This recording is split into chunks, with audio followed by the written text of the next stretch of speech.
Having drawn the pony in the last video, this time I'm going to draw a deer from this sketch I did in Petworth Park. I did it actually, I was painting that day and ran out of my sketch paper, so I just used an old envelope, but it meant I could capture a deer that was actually feeding off a tree. That's why its head's going up.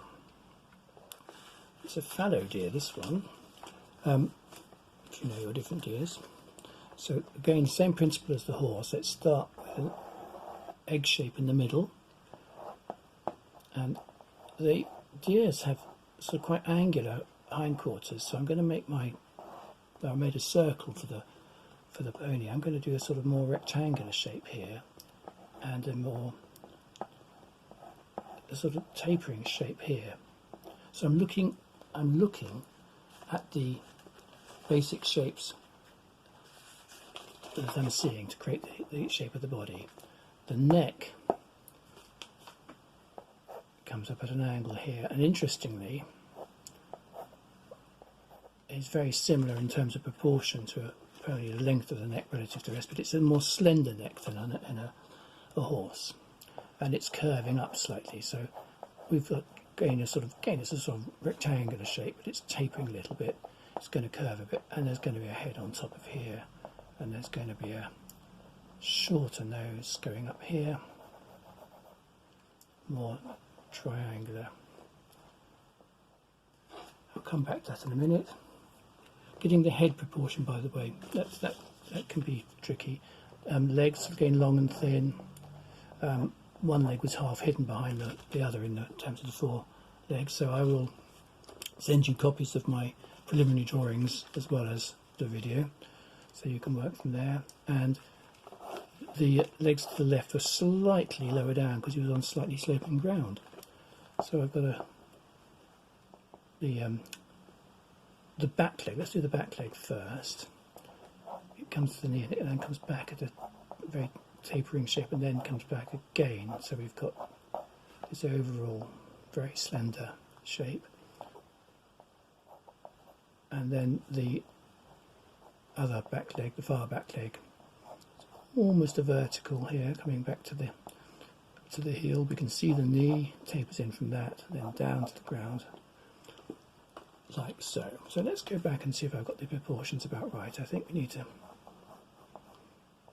perhaps make the back a little bit more slender. You can use this same principle for drawing all similar animals, be they cows or dogs or sheep for that matter, pigs. It's all the same principle, but it's just getting familiar with these proportions and not getting too slavish about the exact ratio of this to that. It's more about getting a feel for it. So I'm going back and I'm defining the head shape better. Big ears on a deer, coming right back like that, and the other one was again just behind it.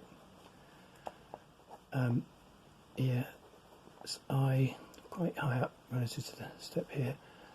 A very sort of thinnish little nose tapering in,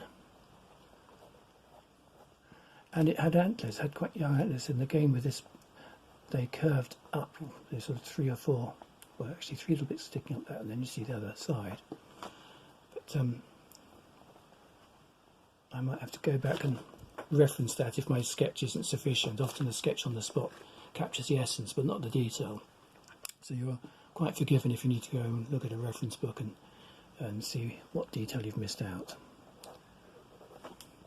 Again, quite a deep chest here, so the foreleg is coming down pretty straight for balance, pretty straight, and then less of a step than in a horse down to the hoof, but very skinny foreleg there, and then this leg was going in behind that and disappearing.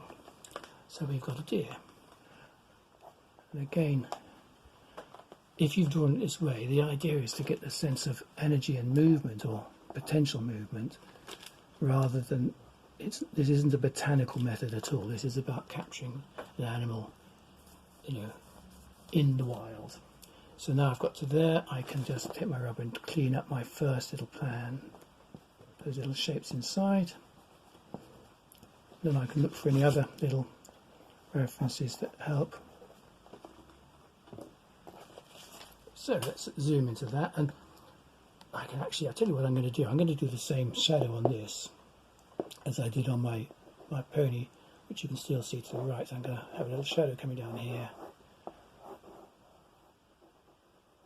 And even if it's on a grassy ground, I'll use that as a little reference if I put this into a painting.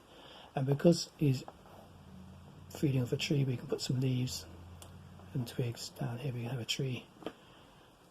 And perhaps the pony and the deer are friends, who knows.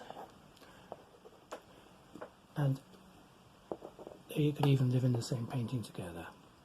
So let me just zoom in on that so you can see a little bit more what I've done. A bit more detail, here we go.